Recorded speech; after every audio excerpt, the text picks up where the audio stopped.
And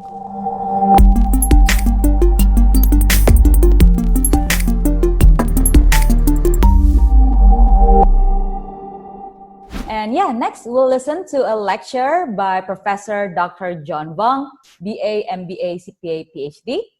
A brief profile of Professor John Wong. I believe this is not sufficient, but yeah, a brief profile about Professor John Wong, a Bradford graduate.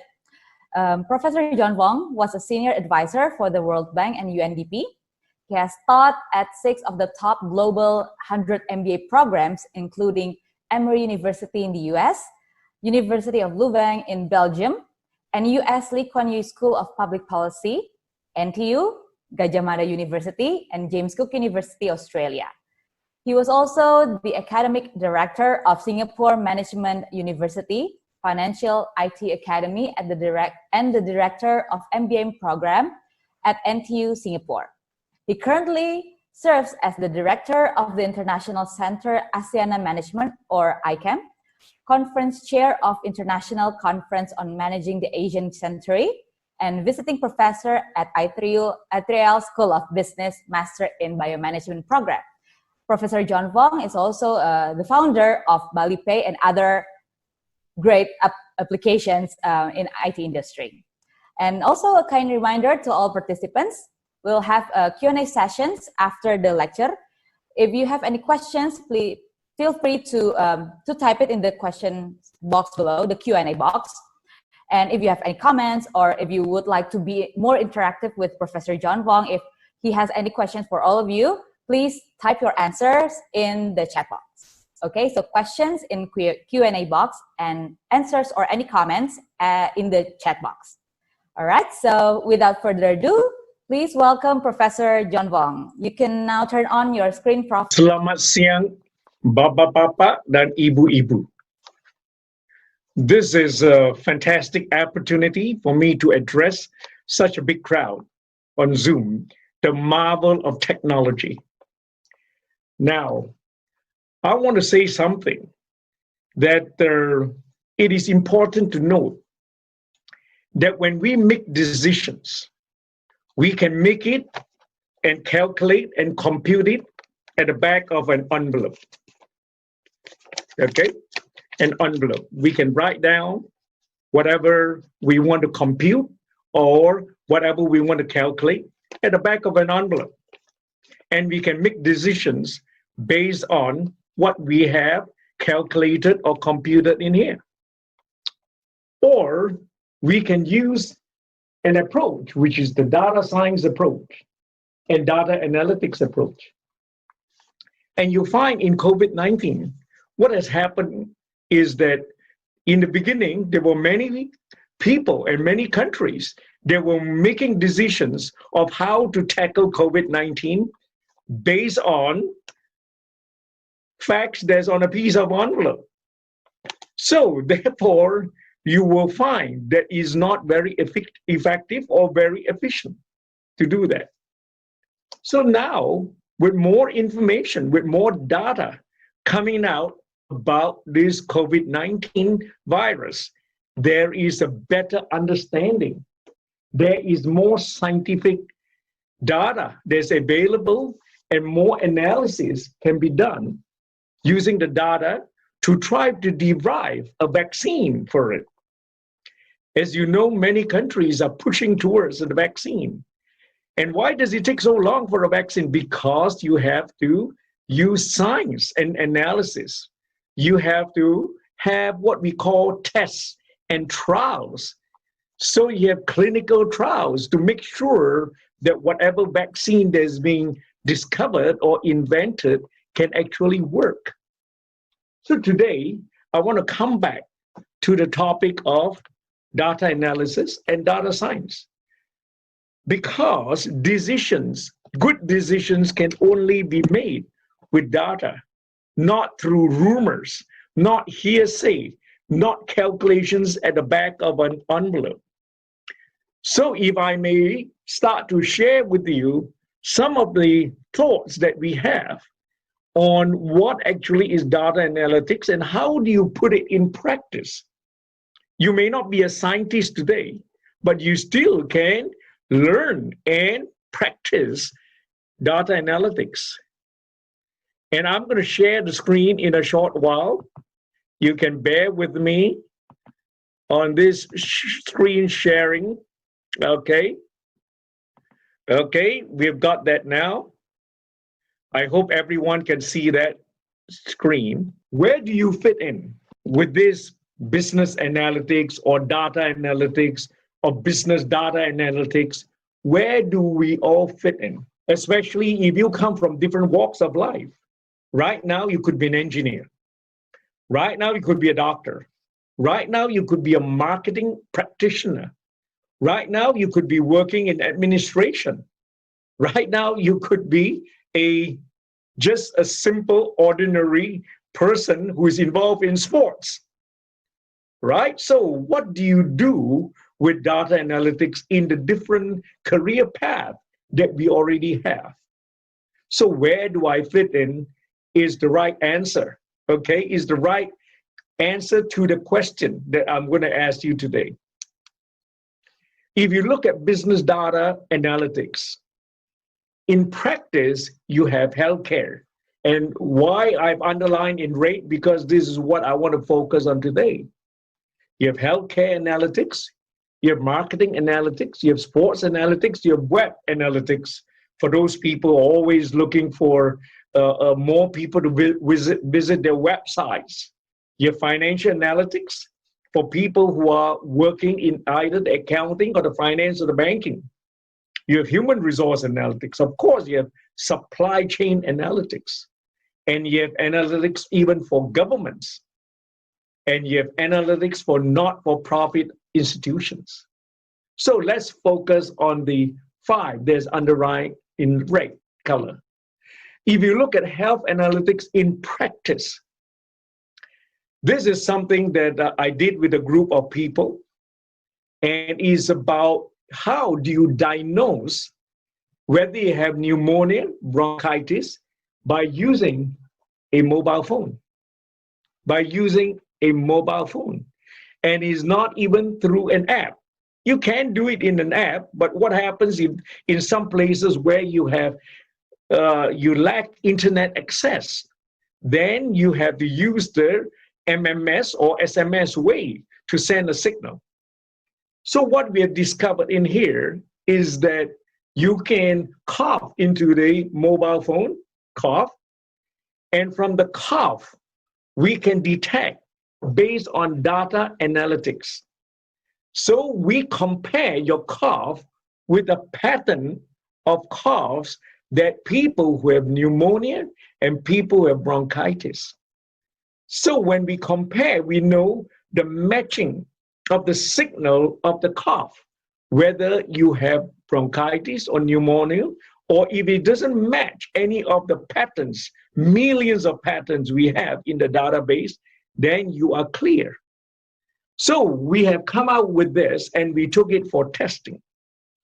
And we tested it in a country that has not enough doctors, not enough hospitals, and not enough nurses.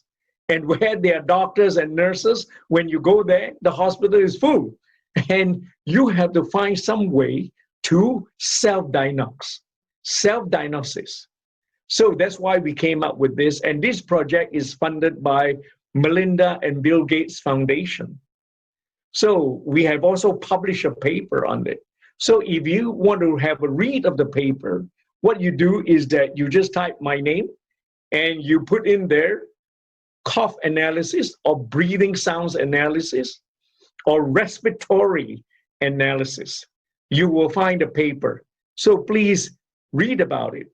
So this kind of approach to do it will require a lot of automation. It requires artificial intelligence. It requires machine learning. You have to train the machine to recognize cough patterns. So now, if you want to add onto it, what can we add to the value besides just analyzing the cough? Is that if you can, with a mobile phone, take a picture of whether there's rashes over the face. Now, whether there is when you cough something out, there's a sputum. and whether what's the color of the sputum. And this is exactly the testing for COVID-19 right now is happening. They put something into your throat or your nose and pull out the sputum so that they can analyze it. Of course, that is a more a scientific way of analyzing rather than just using mobile phone and cough patterns. Then you have another health diagnostic tool that we have come across is that of facial analysis. Because if a person is not feeling well, really feeling unwell, there's a distortion in the face. And therefore, the right-hand side of the face and the left-hand side of the face is not equal. When it's not equal or asymmetrical, so when it's not the same, then what is going to happen is that something is wrong. And this something is wrong could be due to various kinds of disorders. And what happened was when we piloted the trials, again, this is using the mobile phone, and all you do is to take a selfie. Take a selfie of yourself, of the face. And what the analysis does is that it divides the face into two parts, the left side and the right side.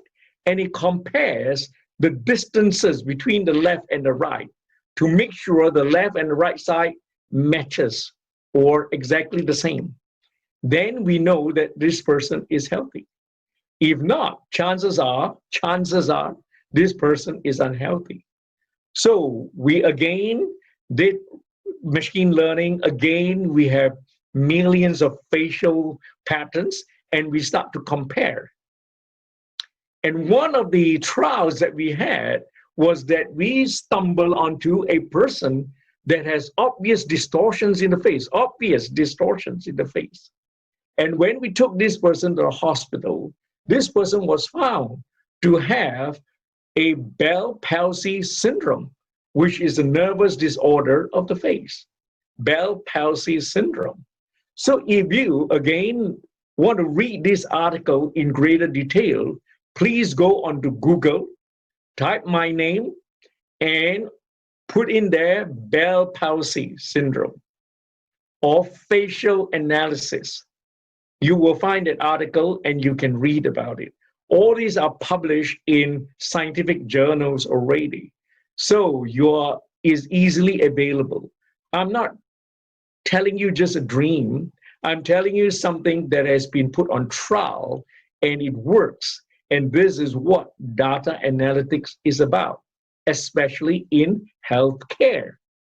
There could be other inventions too that I have come across. And maybe if you are a health and science person or health science or life science person, this is something that is good to explore because it helps to the body of your life science knowledge. And it's just not about management alone, but it is about decision making in life sciences. It's decision making in using correct data in a more scientific way. So if you look at another way of expressing analytics in practice is marketing. A lot of people think that marketing is just about the 4 P's or the 5 P's or the 6 P's, which is product, place, promotion, people, profitability, and what other P's they may have. And right now, if you enter into a supermarket or a big shopping mall, all they're doing, as far as COVID-19 is concerned, they're taking a handheld temperature thermometer, okay, a temperature control thermometer, all right, handheld, and they try to test it on you. Does it really work? Yes, it works, but is there a more effective and efficient way and strategic way of doing this? Because the person at the time, when he walks in there, his temperature may be low, may be higher, may be normal, but the fact is that once he enters the supermarket, he has a chance to infect everyone around him. So what do you do if you just have a handheld thermometer? It doesn't have any database and no data. Therefore, you don't have data, and it's difficult for you to trace him later on. Who has he been in contact with? Which shops has he gone to in the shopping mall? So therefore, the marketing analytics in practice, especially in the times of COVID-19, you need to have a bigger set of equipment than just the handheld thermometer. You need really a CCTV. You need something like a server to store the data of the temperature matched to the face. So in case you have found somebody who is infected later on, and he has been to this shopping mall, Central Park, for example, in South Jakarta, then you can track him and say, oh, by the way, these are the shops he's been to. These are the restaurants in the mall he has been to. And this is the way to really do a tracking device. And it's the same way when you do this, in the same way when you do this, you are also doing what we call the shopping mall. Inside the shopping mall, there's supermarkets. When a person enters the supermarket, what do they see? What you want to identify is this particular customer, whether is male or female, what age group they may be, whether they come with a child, whether this age group person, when they enter the supermarket, what are the first things they look for? Do they look for clothes? Do they look for food? And if it's food, what kind of food do they look for? If it is clothing, what kind of clothing do they look for? And you match this based on the profile of the customer, the age group, and the gender, and the specific, whether they come in family groups or come alone, or they are just teenagers, or they are millennials. What they buy, when they buy, how they pay, how often they buy what they buy. So if you can track this in the supermarket, you can track it anywhere else. So once they enter the shopping mall, you can track where is the person going. You can track if he's in a supermarket, what is the person buying. You can track all this, and this system can store millions of customers. Okay. So this is how you capture the data. Once you capture the data, you then begin to analyze this data. And until and unless you can capture the data, you can't analyze. There's no science involved.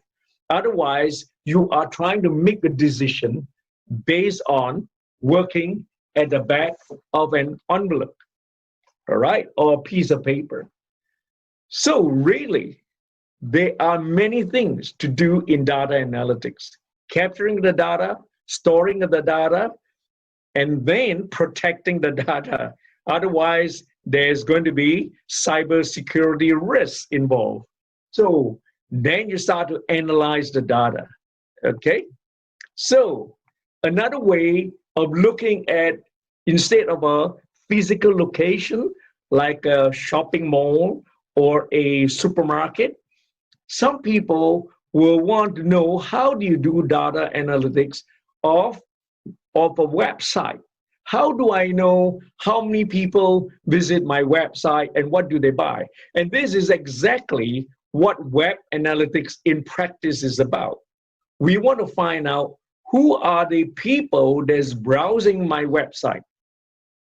Are they repeat persons that come to browse the website? Are they unique visitors? People who are just happen to stumble into, and this is the first time they're doing it. Where are these people from? Are they from another country? Are they from a different province? Are they from another district? Are they from another state? So where is the location? So who are these customers who is browsing my website? Where are these people located? And when they come onto my website, what are they trying to look for? What are they trying to look for? What are they trying to find? What are they seeking? and what they like to see. And did they find what they were looking for? Did they manage to find what they were looking for? And the fourth question you want to ask, and all this is based on observations. You need to measure all this. And how long this person come into the website? How long did they stay? And it's only by doing this, then you can try to monitor your branding. You can look at your brand. You can do branding positioning. Otherwise, how do you position the brand when you don't know who are looking at your products, and you don't know who are searching for your products, and you don't know whether they like your product, and you can't see how do you convert the browser into a customer that actually buys a product. Okay? And when you talk about buying, you also must talk about promotion. So therefore, you have something that is nowadays very common, which is online promotion on the website. Not necessarily what people might buy on the website. You can even have online promotion, but offline sales. So when you promote online, people actually want to visit your shop and buy it.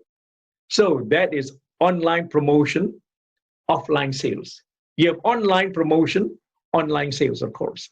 And you can have offline promotion and offline sales. That is exactly when you enter into a shop. They will say discounts today. That is offline because you're physically already in the shop and you're looking at a banner or an advertisement. They say, this is on discount today, 50%, everything on this counter in this section is 50% off today. This is offline sales and offline promotion. And so therefore, web analytics is talking about online. All right. So what about financial analytics? Financial analytics happens to be moving the fastest. And I can see why, because when people talks about money, usually everybody is serious. So therefore, people, when it comes to finance, people are very careful. And also people who are dealing with finance, like financial institutions, they actually have the funds to invest. They actually have the funds to invest in this technology, in the tools of the technology to do this financial analytics.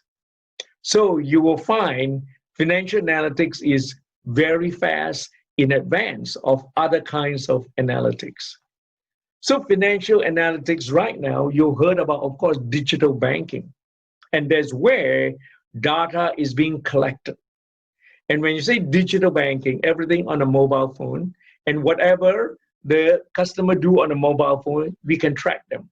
Whatever the customer does on the website of a financial institution, the bank can also track them. The financial institution will track these customers because it's their customers in the first place.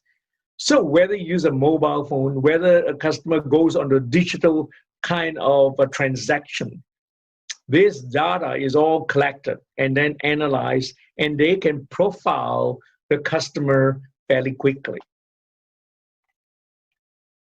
Then when we talk financial analytics, there's something called blockchain. Nowadays, everybody says blockchain, Bitcoin, cryptocurrency, deep learning. These are all very technical words. But really, blockchain, I can blockchain vegetables coming from Malang into Jakarta or Surabaya and getting exported out of the country. You can actually blockchain that. Vegetables, not necessarily just about manufactured products or spare parts of an engine of a car, but really you can blockchain anything. That means you're just tracing the entire supply chain, and you are tracing, and there are mini contracts everywhere, from a vegetable farmer right down to the distributor, to the warehouse, and from the warehouse to the supermarket, from the warehouse to the restaurants, and from the warehouse to the hotels. So therefore, you can blockchain anything, from the eggs of a chicken, from a Even milk, you can blockchain. Which cow does it come from?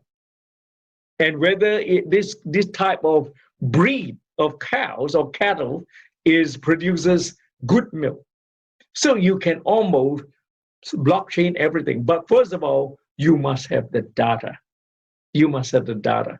Before you analyze the data, you need to capture the data. You need to clean the data. You need to compute the data. Then you analyze the data. And you have to secure the data. Okay? Again, financial analytics, what we see on the outside, digital transformation, there are many things at the back room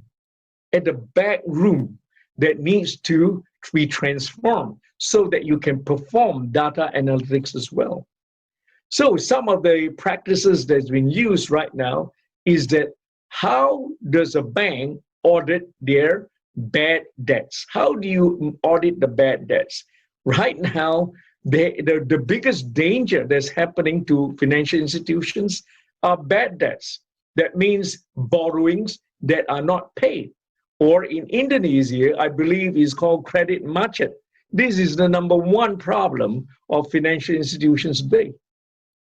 Whether it's COVID-19 or non-COVID-19, all right, irrespective of the time, bad debts is the number one problem of a financial institution. And of course, if it is a pandemic like what we have now, it only becomes worse, and it will push some of the financial institutions into dire straits and maybe bankruptcies. So financial analytics, we need to audit. We need to have a kind of automation, kind of digital transformation so that you don't use only human beings to audit.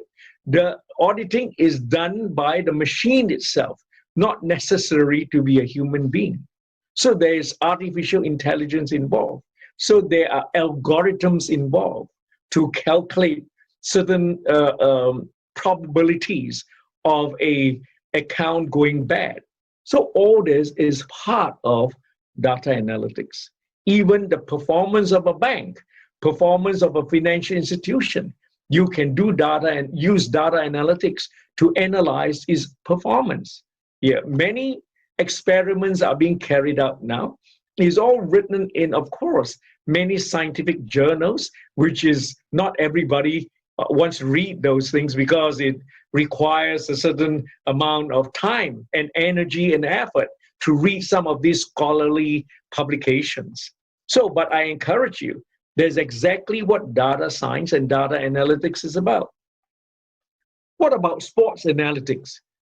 Sports is sports. Why do we need analytics? For example, if let's say you are a badminton player, one-on-one, singles, or table tennis, or tennis. If you ever played a sports before, you will realize there are occasions where you have to play hard, you have to attack, and there are times when you draw back and defend, and play defend. And when you're playing defend, you sort of take time for rest and recovery, for resting and recovery. Okay? So if you are a championship player on a singles or doubles, you want to know your competitor. You want to observe how many minutes your competitor will attack. Let's say you play badminton. How many minutes will they carry on with the attack, the rally? Okay? How long do they take? And you estimate after maybe 10 minutes, then he takes a rest to time for recovery. If you can monitor, you can make those observations of the player, your competitor, you will then re-strategize your own game, reformulate your own game so that you attack him when he's resting. Because when he's resting, that's when probably his weakest point is. After a volley of shots, okay, suddenly he takes a breather. He stands back. and relax. And that's where you attack. So, based on this kind of observations of your competitor, yeah, data analytics of your competitor, you know when is the time to defend and when is the time to attack. Similarly, for soccer, even soccer, basketball, you find is the same system approach, except in soccer and basketball, there are more players involved. So you almost have to track everyone. Who is relaxing, who is recovering, who is resting and recovering, and how when they go into attack mode, when almost half the team is on the other side of the field trying to kick the goal in there. So therefore, these are observations and they're recorded and being analyzed. Can it be turned into a system? Of course. There are experiments going on, there's research going on. I can share with you later on if you join my class, of course. If you join my class, I will share in detail some of these things that are happening in the data world, what people do. For example, I can give you things like, based on the profile of a student, I can have education without schools. Based on the health analytics, I can have health without hospitals. And based on data analytics, I can have auditing without auditors. And based on data analytics, I can have banking without banks. All these are possible. So because once you have mastered some of these approaches, you begin to think creatively in a different way. So if you want to do something exciting for the next phase of your life, after the COVID-19, the new normal that everybody talks about, the new normal is such a fancy term. But if you're doing the same old things in a new normal environment, you have not changed. And probably you might be left behind. So don't ever be left behind. I want you to be a new person with a new skills called data analytics under the new normal, right? So finally, I want to say thank you, for listening to me for the past 45 minutes or 50 minutes. And these are some of the tools that I've shown you, business experiments. There are experiments happening all the time, or what we call in life science is called clinical trials, okay? In life sciences may be called clinical trials, but otherwise is based on observations, is based on action research or business experiments. And a lot of other tools and approaches are available. So I want to thank you all for listening. And please ask me questions later on if you have any. Yeah. Now I pass it back to Miss Pinkan. Yeah, thank you so much, Prof. John, for the very informative lecture. And yeah, we got 2 questions already for this first Q&A session. First one is from Melvin Desastra. Hi, Prof. Wang. What would you say the major barriers are to applying data to advise medical decisions? Yeah, apologies if this is only tangentially related to financial analytics. Yeah, thank you for the question. Okay. In any kind of data analytics, the major barriers is having the data. If there's no data, you can't analyze. So the important thing is to capture the data and then clean the data in a certain way. When we say cleaning means get rid of certain data that may be in error, which is collected in error or captured with errors. So clean the data. And once you have the clean data, then you can store the data. After storing the data in certain ways, then you begin to analyze it. So the major barrier is not having the data. Any other questions? All right. Yeah, for the second question, I hope it answers Bapak Ibu Melvin. The second questions came from Dr. Yam from Perdana University. Yeah, thank you, Prof. John, for your sharing. As far as we know, how important data analytics is for various fields, how do we safeguard data that we are sharing voluntarily or involuntarily? What is your view of leaving our data footprinting that could compromise our own security? Yeah, thank you. Thank you, Dr. Yam. Yeah. Of course, what the question you're asking is about, number one, privacy, data privacy. So if you go to some countries, they actually have every company that has customers must have a policy on how do you protect data privacy. And you even have data privacy coordinators inside, or data privacy officers. Like a CEO, you have a DPO, data privacy officers, or data protection officers inside a company.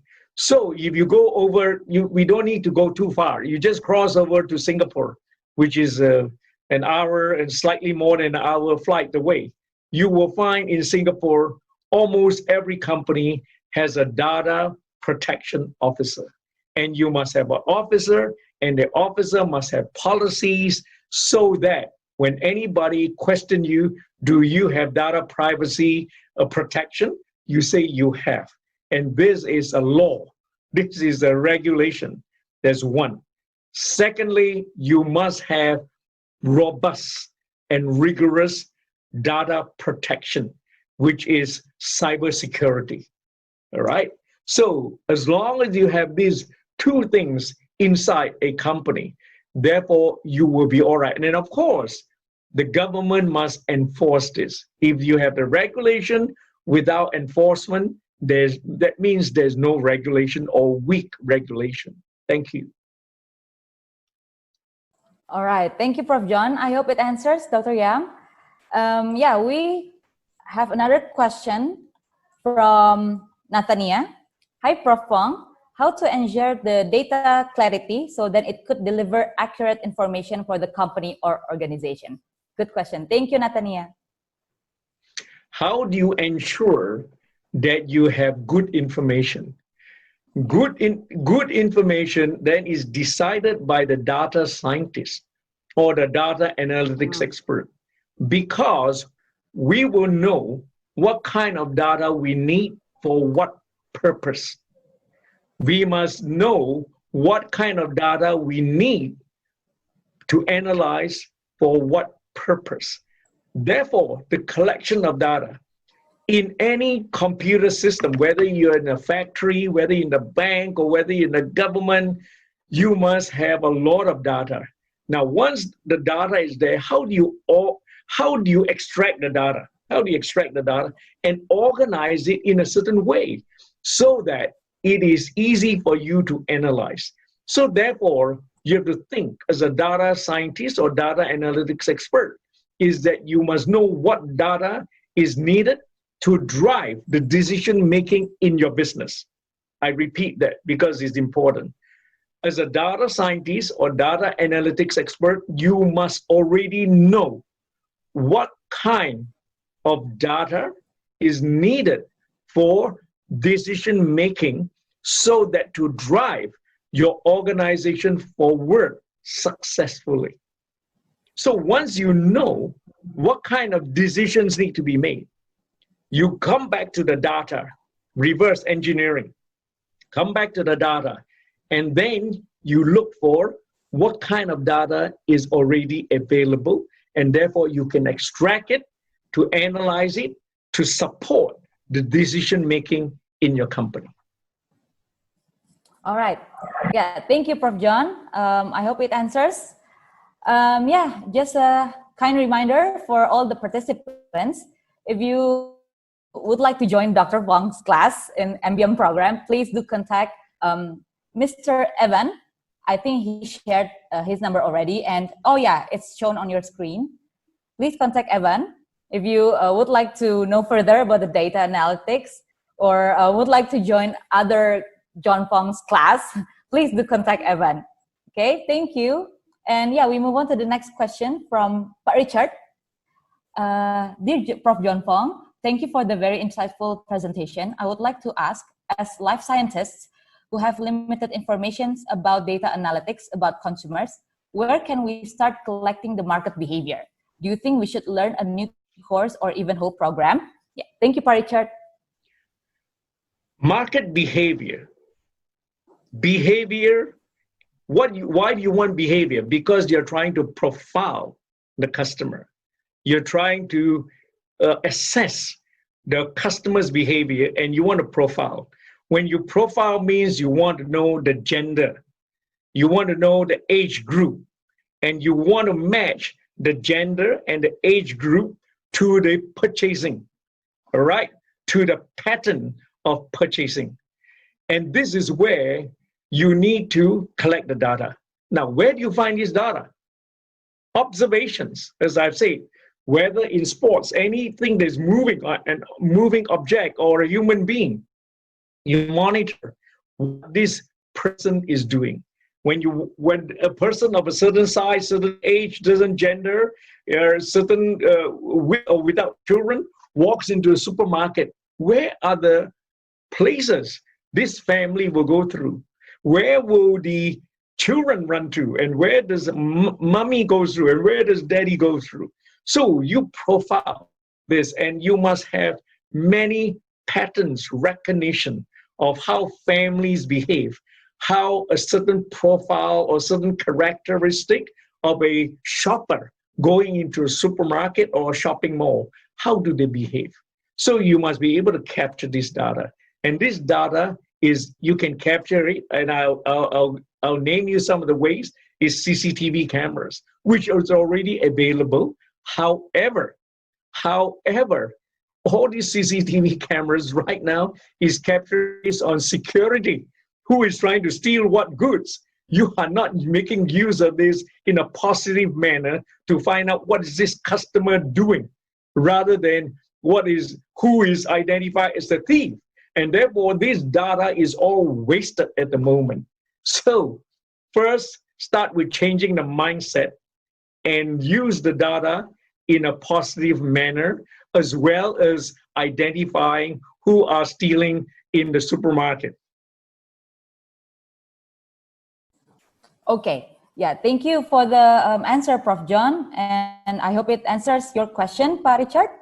And before we move on to the follow-up questions, I would like to ask Prof. John if you can stop sharing your screen, as we are going to show the participants other slide. Yeah, thank you. Thank you. Yeah, okay. Yeah, so we got follow-up questions. Oh, the second question from Dr. Yam. Could Prof. John also address the second question? Yeah, she got two questions on leaving data footprint that might compromise our own security. Yeah, what's your view on that, Prof?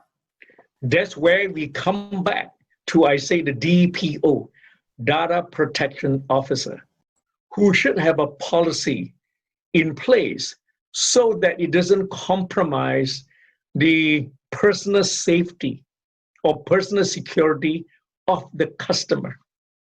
It comes back to the Data Protection Officer and the data protection policies of who you're dealing with. Let's say if you are a customer, a loyal customer of Bank ABC. Bank ABC, by right, must have a policy to protect the customer details. Otherwise, it is not going to be good at all. All right. Now, I know there are regulations, but there may be lack of enforcement of those regulations.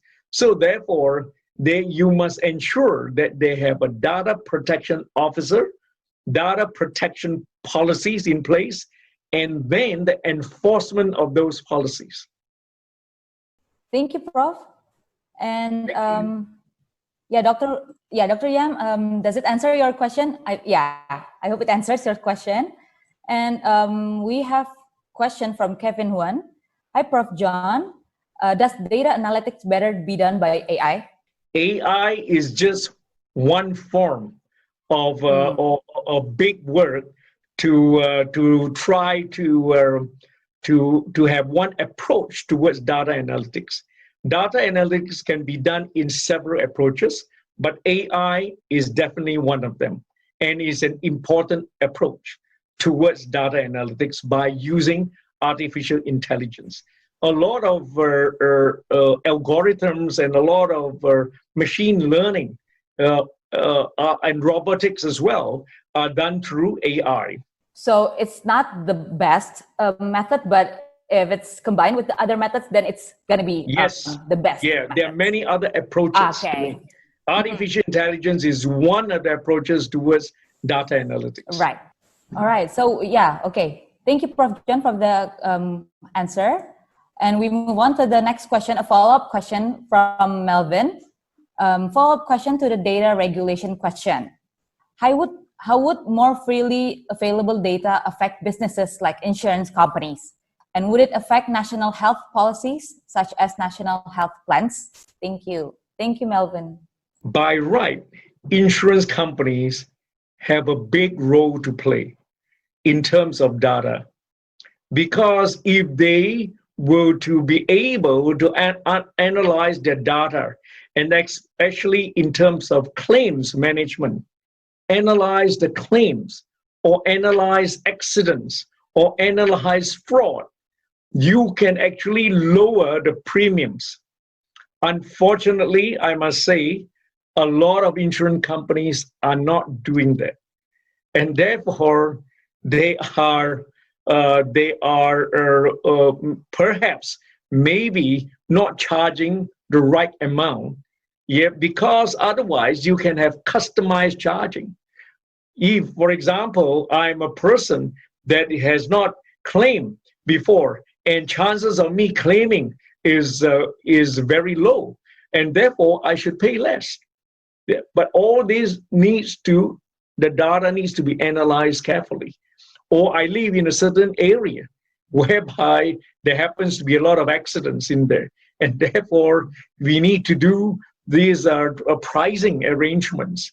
In fact, I've done an experiment on a big insurance company, and what we did is to analyze all the claims, and we found out that despite this company having auditors and many auditors to audit their claims, there are frauds involved, whereby people have died a few times, and whereby you have people claiming for 5 years consecutively.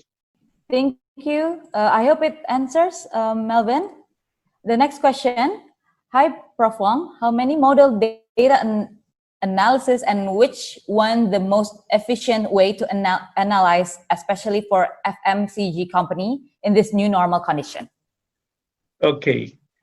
When you say FMC, I want to know FMCG, which is fast moving consumer good products. Okay. Are you the manufacturer? Are you the distributor? Okay. So because it all depends whether you are, which part of the supply chain you are, and then you find out what is the best way to analyze the data. Let's say you belong to FMCG, okay, which is on the distributor side. I want to know right now who is buying what and how often they buy. That is the data you must capture. Who, the profile of the customer, is buying what products do they buy, okay, and how often they buy that. Because if you know that, then you can pass this information to the inventory department, to the warehouse department, so that they know what to stock. And the warehouse will pass the information to the manufacturer, so that you won't run short of certain kind of products. So right now, with this new normal, as I say, food is one essential services. One essential services besides the medical and all the others is food. Right now, food is important. Whatever whether you stay home or you go out, you need to eat and drink. So food is important now. Okay, thank you for the question, Prof. I hope it answers. And the next one, assuming that for some reason we are unable to conduct direct observation of consumers, are there any online accessible database or information sources that you can recommend? Yeah, good question. Thank you. Okay. If you can't record the observations of customers, it becomes very difficult. Then you got to look for what we call the secondary data, whereby you look for other databases that almost can give you an estimation of what you're looking for. So there are databases such as demography. There are demography like gender and children and all those and age groups, and then how often. So this you may find, I'm not sure for Indonesia, you may find in your National Statistics Bureau or something. I hope they have this information because they will need this information for economic planning. Okay, so you mean so far there's no like global online database, Prof? There is, but it's not going to be so specific to your needs. Right. Yeah, it is more macro, Right. rather than micro. Yeah, okay. Thank you. Yeah, I hope it answers. And we got some questions again from Yuda Arga Pratama. Dear Prof. John, when we talk about big data analytics, how we resolve data resources that are not available. In other ways, some organizations think that data building by their own is expensive investment. Yeah. In most organizations, I find that chances are they do not have 100% of the data they need for analysis so that they can make proper decisions. Okay? Now, data is linked to decision making and therefore links to senior management and therefore linked to business strategy. All right. So in case you're thinking, oh, data scientist is just a mathematician with a laptop and knows how to calculate on Excel. That's wrong. There's not data analytics. Data analytics is about helping the senior managers, helping the board of directors to make the right strategy instead of just based on rumors and hearsay. All right. So decision making is linked to data. Strategy is linked to data. So therefore, when you don't have data, you must make a conscious effort to collect the data. For example, as far as I know, there's no company that is, when they start to go into data analytics, they can find the data. They may be able to find if they have a current and existing good core system, ERP. Some people call it ERP, some call it core systems, okay? As long as they have something in there, they should be able to get maybe 70 to 80% of the data. So there's 20% that's missing. So either you must know how to deal with the 20% missing data that's not available. Or you must then design a manual system to collect the missing data. Okay?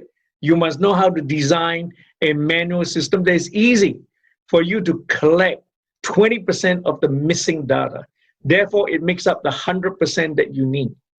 All right? Or if you can't collect the 20%, you make sure whatever you're trying to analyze, you need to be based on 80% of the data. Yeah, so for the next question, we have from Alberto. What is the basic competency to be a data scientist? It's a basic question, but I think it's an important question. It's very simple. Please join our class. Well noted. Okay. Yeah, I hope it answers, Alberto. Please join the class in MBM, Prof. John's class in MBM program. All right. So next question from, Anonymous. Hi, Prof. Thank you for the great presentation. Yeah, we've received a lot of good feedback, Prof, for your presentation. I would like to ask, do you think analyzing data using a dynamic system simulation as a time-dimensional predictions is effective or efficient for the company? Yeah. Okay, if you want to just do predictive analysis, any of the tools, there are many tools in here to do predictive analysis, whether it is by numbers or by images. Why I say images, how do you predict a landslide? You can't predict a landslide just based on numbers. You predict the landslide based on the gradient of the slope of the hill. There's one image of the gradient. Secondly, you predict the landslide based on the how little vegetation they have on the slope to hold the soil together. You predict, again, landslide by looking at the water density of the soil. Okay? Again, you predict landslide by looking at weather conditions, whether it's heavy rain or no rain or dry. Yeah. So some are by images and some are by numbers. So when you use multidimensional, you can use both ways, by images as well as numbers, of course. Yeah, which will give you a more a better predictive ability. Okay. But of course, like any other kind of predictive algorithms or modeling, you will find there are some margin of errors. Margin of error. And how do you treat the margin of error becomes important. All right. So most of the statistical formulas that you find in any textbook, it is how to manage the standard error, which is called the standard deviation, yeah, or the variance. How do you manage this margin of error?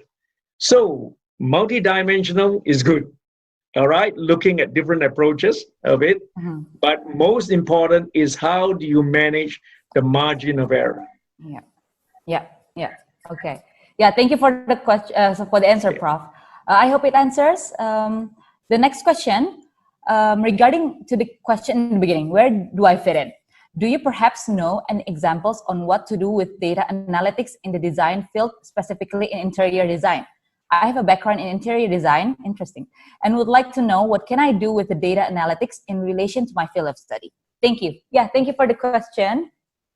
As a data designer, as an interior designer, if I want to know what kind of things my customer look for, that itself matching the model that you need to design and the customer group. Are they a family group? Are they a young family, older family? Are they a multi-age group, multi-generational group in there? So what kind of a profile of the customer requires what kind of design? If you can match this two together, you will have a winning formula. Okay. Yeah. The other thing I want to talk about in terms of interior design is that based on certain designs, what kind of color scheme do people look for? The matching color scheme. Okay. So what color matches with what color? Is there a standard that I can follow so that it makes my design work more efficient, faster, and I can help my customers by satisfying them even easier. Okay, if I'm an interior designer, I can match this, I can match the colors, and I can match even the size of the furniture based on the room size. And this is imaging. This is based on imaging. It's not based on the numbers. It's based on images. In a certain size of room, what kind of designs is best fitted for them, and in what colors, and what kind of families or singles or millennials would like this kind of design. Yeah. Thank you for the answer, Prof. I hope it answers. Next question from Resta Ristanti. Good afternoon, Dr. John. How about the law to deliver the result of the data, and what is your opinion about data manipulated? Okay, thank you. What is the law? Do you talk about the law? Yeah, how about the law to deliver the result of the data? And what is your opinion about data manipulated? Okay, the law to deliver the data. I'm thinking whether it's the right question. Is there a regulation involved in data delivery or data management? Okay, or is there policies about data delivery and data management? So the data delivery and the policies related to that depends on the organization you come from. If the organization would have some policies regarding how to deliver the data, how do you capture the data, how do you manage the data?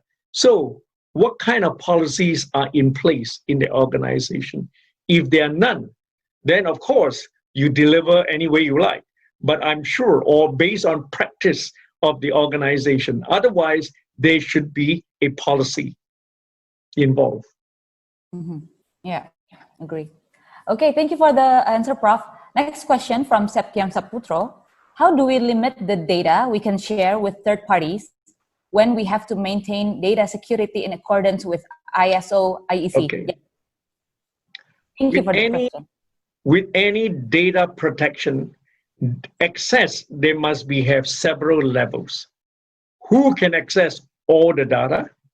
Who can access some of the data? Who can access limited data?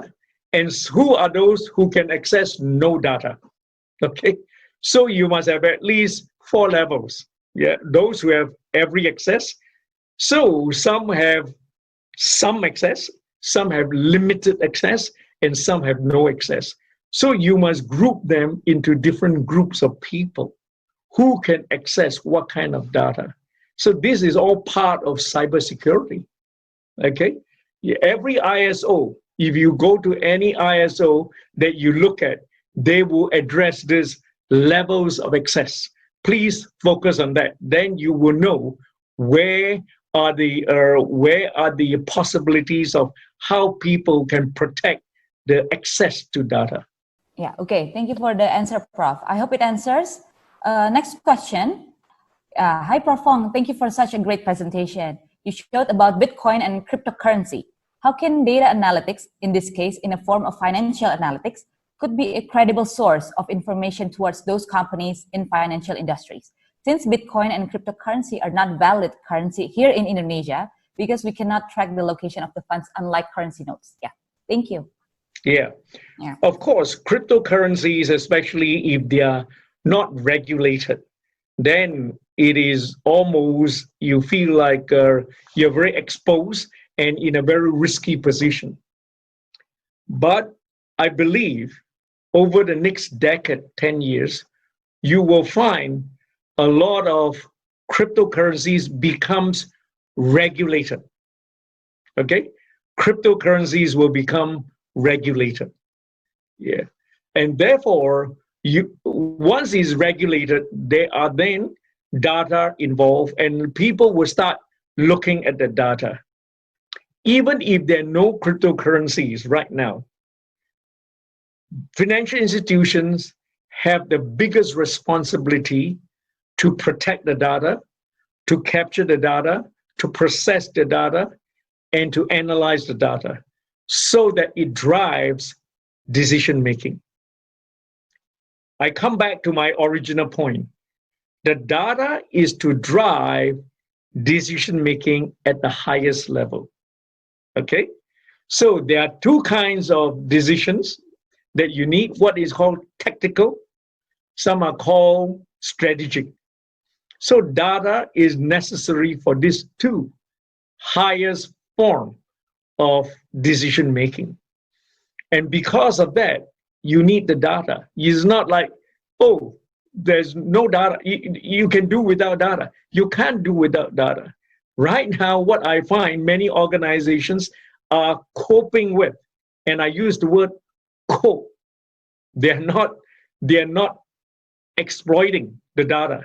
They're just coping with the limited data that they have. And therefore, is the organization successful?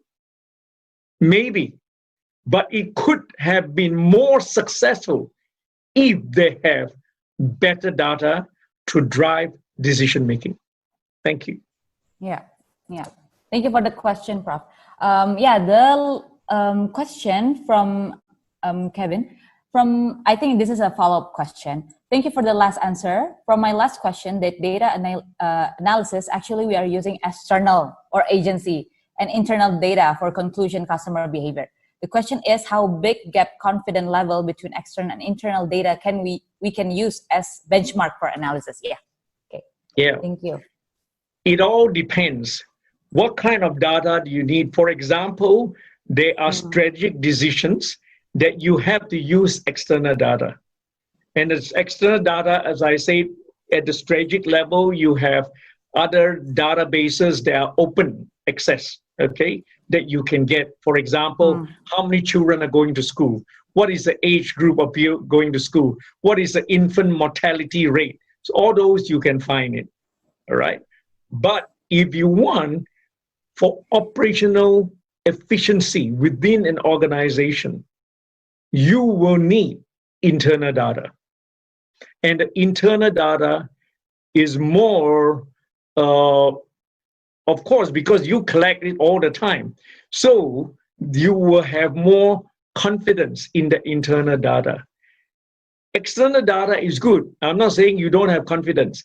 Is how do you make use of the external data? Because you can make use of external data to drive internal decisions. You make use of external data to drive maybe the more strategic kind of decisions, the macro decisions. But you need internal data to drive the operational running of the organization. Yeah. Agree. Yeah, thank you, Prof. We've got the very last question. Thank you all participants for the enthusiasm. We've received lots of questions. And yeah, this is the last question. Through what means and resources would I conduct analytics needed into launching new food and snack products into Indonesia? Yeah, so F&B industry. Thank you. What's the question? Come again? What means and resources would I conduct analytics needed into launching new food and snack products into Indonesia? Yeah, for F&B products. If this goes back to my slide about marketing analytics. Right. The marketing analytics should be able to have. You must have data about the customer, data about the location, data about your pricing, data about your profitability, yeah, and how you promote or place your data, your product. Where do you promote? Yeah. So the people involved, the pricing involved, the place involved, how you promote, and what is the profit at the end of the day.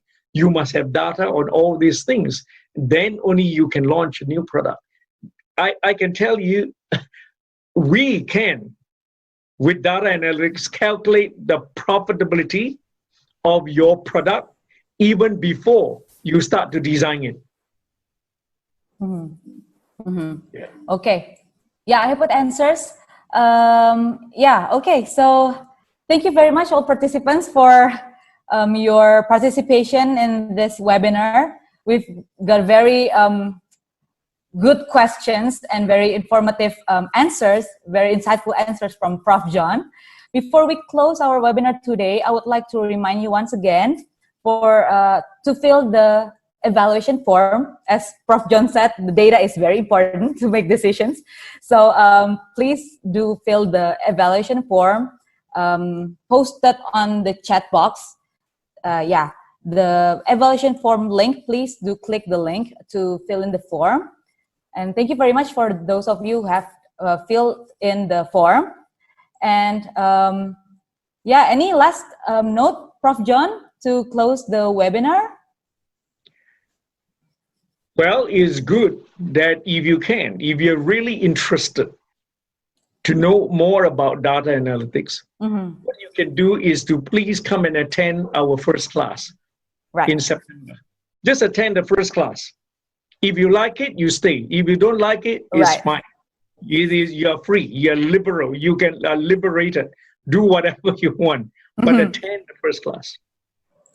Yeah, okay. Thank you very much, Prof. John. Attend the first class for to know more about data analytics if you're interested. And yeah, I believe it's going to be very insightful and beneficial also for everyone who attends the class. And yeah, I would like also to invite Pak Richard again to the screen to give some closing statement. Thank you very much once again, Prof. John. We've got very good feedback from the participants. Bye-bye. Yeah, thank you. Bye-bye, Prof. John. Thank you. Yeah. And yeah, thank you very much, Bapak Ibu, students and all participants for joining us. And before we close the webinar, I would like to invite Pak Richard to be back on the screen.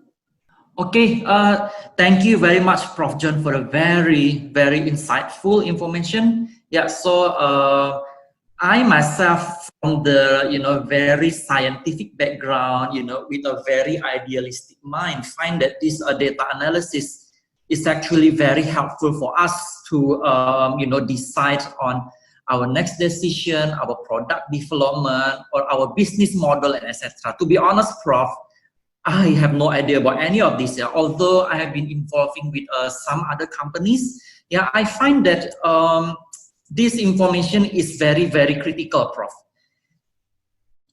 And also, I am also involving in startups. Yeah, since all of us are scientists, Prof, it's like we are swimming, in the middle ocean. Usually scientists are very idealistic. Okay, I want to create this product. They have these efficacies, less side effect. Yeah, with this, and this. And then, yeah, what we see in real life, Prof, when you bring it to the commercialization, it does not do well. And then, the product does not sell well. And then, the message that we want to deliver is not properly, delivered to the consumers. And then our marketing strategy are very poor, etc. So, as a scientist, I humbly admit that we really need this basic of data analytics and the business analytics, Prof. I humbly admit that. And even though, yeah, I have been involved in this, I really, really crave for more. So I am very happy and honored to hear that you are opening the class for the company. So I may become a student again, Prof. Yeah, because this is extremely crucial, Prof. I used to, thinking like a scientist. Scientists are very idealistic, very black and white. But apparently, Prof, like you talk about the product and marketing, it's not like the product with highest efficacy or highest effectiveness sell the best, Prof. It is not, apparently. Because when we put a product with high effectivity, very high, very strong, very less side effect, it ends up being too expensive. It does not have the buying power of our people. That means I need the data of the buying power, the consumer characteristic, and their behavior so that I can sell these products, Prof. So I think I'll be joining your class, Prof, if you don't mind, Prof. I know I got a PhD already, but I really need to learn this from you, Prof. Okay, is the business analytic class that you mentioned open for companies, people who are interested as well? Of course, why not? I mean, we can, if you don't want a degree, we can just open a class for you here, which is non-degree, but other kinds of certifications are possible. In fact, for the people who are from finance or accounting or business background, we even have a class that is whereby the certification comes from the Chartered Accounting Institute of England. Not just IBM. Really? Wow. You can have a separate class together. So depends on what kind of a data analytics you want to specialize in. We can create the course for you. Of course, everything is covered under the Masters in Business Analytics, of course, yeah. But if you say, I don't want the Masters, I already have 2-3 PhDs. What I want is no more about data analytics in my industry. You tell me your industry, we can create that course for you. Oh, that is amazing, Prof. So I am really looking forward to that, and I am sure the participant will be very curious of that. Yeah. So after this session, we also open a consultation for further information. Yeah. And then I would like to remind, don't forget to fill the evaluation form. Yeah. Okay, I think that will be all from me, Ibu Pinkan. So I'll return back to you. Thank you very much, Prof. John, for the explanation as well. That is very helpful. I'm going to tell my team also. Thank you. Yes, thank you, Prof. Yeah, thank you very much once again, Pa Richard and Prof. John, for the information shared with us. And yeah, to close this webinar, thank you very much once again to all participants who have joined us since the beginning. Please do fill the form before you leave to be eligible for the e-certificate. The link for the form is typed already in the chat box. Yeah, so the webinar might end, but we still open our consultation forum, as Pa Richard said. So please, for those of you who would like to know further about MBM program, about the Master in Biomanagement, please do stay, and you can freely ask questions, any questions you want, to the committee, the program, the head of the program, Pa Richard, and all the staff of MBM program. Thank you once again, and yeah, please also join our next seminar, which will be on the 6th of August. And yeah, please stay tuned for the further information. Thank you very much, and stay safe and healthy, everyone. Thank you.